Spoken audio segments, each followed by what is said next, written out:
Here's a good one for episode 200. There's one thing that you can be sure of. You're going to die. Get your coffee.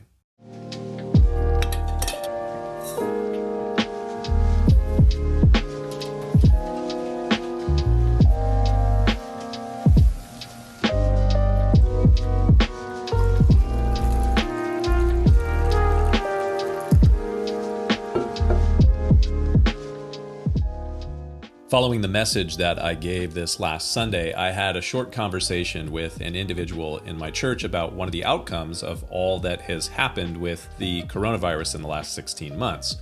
One of the things that I've observed is that coming out of all this, and hopefully we are coming out of all this, though sometimes it doesn't seem like it, but a lot of people have been confronted with the reality of death, or at least they are far more aware of the fact of mortality.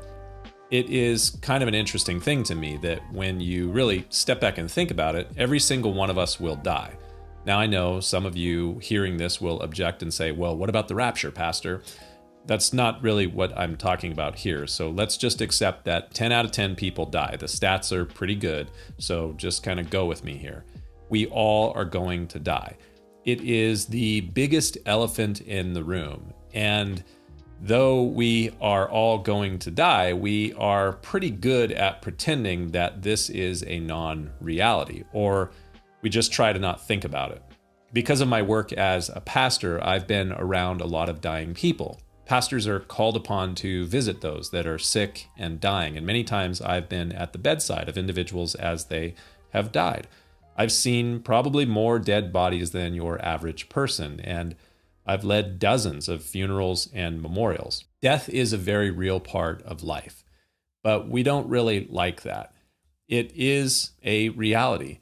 And I've found that generally speaking, people do not like to be confronted with this reality. That's why some people opt to not go to funerals or memorial services unless the funeral or memorial is for someone very close to them. It is hard to be confronted by death. But coronavirus has challenged a lot of people to think about their mortality more than they typically would, even if statistically speaking, the odds of them dying as a result of a COVID infection are relatively low.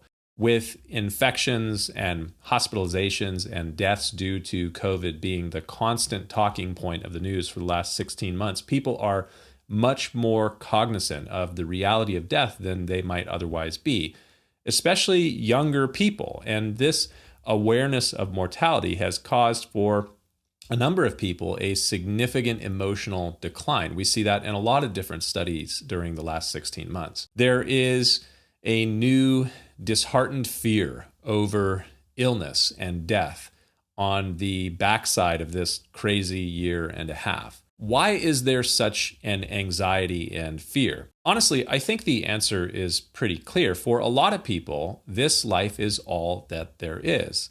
At least that's the way that they see things.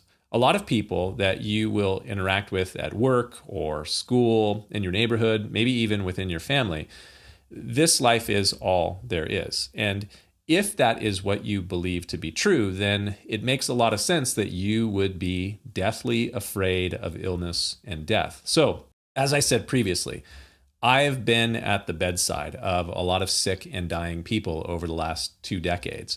And I've observed that there is a distinct difference between those that have faith in God and those that do not when it comes to illness and death. The Apostle Paul wrote in his letter to the Corinthians, "For our light affliction, which is but for a moment, is working for us a far more exceeding eternal weight of glory. While we do not look at the things which are seen, but at the things which are not seen. For the things which are seen are temporary, but the things which are not seen are eternal." Christians believe that there is something more beyond all of this.